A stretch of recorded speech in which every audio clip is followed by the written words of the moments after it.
Reslo, camp oedd arfer bod yn hynod o boblogaidd yma yng Nghymru ac ar S4C no'n yr 80au a'r 90au.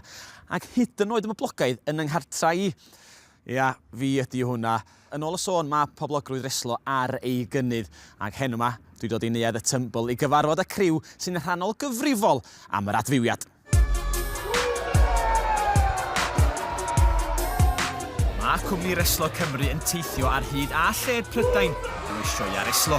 Ac un o'r ser ydi gethyn Cyd Cymru Williams. O'n i wastad yn fan mawr o Reslo ar Sianel 4 gyda Orig a boes fel Gary Welsh a Boston Blackie, chymod amser yn cymryd ymlaen dehuron mwyaf wlad. Mae yna 32 o flynyddau a mwy ers bod Reslo ar S4C.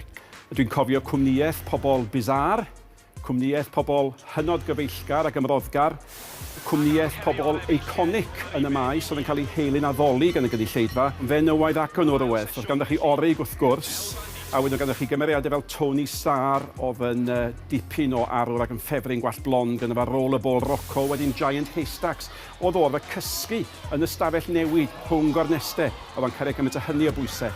Merch fel Klondike Kate, anferth, ond yn anwyl. Dwi'n cofio hi'n eistedd o'i babi newydd ynedig yn ei breichiau, gadl y babi yn y stafell wisgo, mynd i'r Reslo. Lot o'r plant ifanca nawr sy'n dod, maen nhw'n dwlu ar Reslo. Erbyn nawr, maen nhw'n gwybod pwy i ni, maen nhw'n gwybod amser ni'n dod i'r dre, maen nhw'n edrych mlaen amser ni'n dod i'r dre tro nesa. A lot o'r tader mamau yn cofio Orig, cofio Barry, yn dod rown wedi gweld nhw amser o'n nhw'n ifanca. Mae pawb yn edrych mlaen i ni ddod i'r dre. Barry Griffiths neu Mason Ryan, sydd wedi bod yn un o'r reslars mwyaf poblogaidd a llwyddiannus Cymru dros y blynyddoedd dwytha. Yn enwedig ar ôl iddo ymuno ar WWE yn America nôl yn 2010. Ond be oedd yr apel i'r cawr o Dremadog? Y perfformio o'n i'n enjoyo gael, fatha ti'n deud, fatha ti'n ei sôn am bod y flaen gynulleidfa byw, ti'n rhywle gwahanol bob noson, o flaen gynulleidfa gwahanol bob noson. Mae rhaid bod naw rhan mawr perfformwr yno fi wedi bod erioed. Jyst bod fi'n gwybod am y peth chi, a pan ges i ddechrau Reslo bod y flaen gynulleidfa a entertainio nhw a falle, o'n i wrth y modd yn enjoyo hynna chi. Fi'n fwynhau'r cystadleuaeth. Fel chi'n gweud, mae'n gornest a fi'n hoffi cystadlu. Nes i ddim yn syth i ddechrau Reslo beth sy'n gwneud karate am sbel. Ar ôl benni karate, wy'n i o hwant wneud rhywbeth wahanol arna i. A na pryd es i mewn cysylltiad gyda Alan. A wedodd i ddod lawr cyn y sioe a fel yn gweud dechreuo popeth o fyny.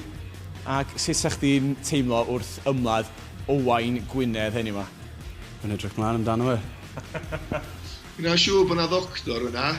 Fi'n siŵr bod yr advans yn barod i wytio amdano chdi. Bydda oedd yn dweud ar Cymru Field, dod a hel iddyn nhw. Gan y gornel coch, Owain sydd yn amlwg yn hoff o gwisgo bach o lycra Gwynedd.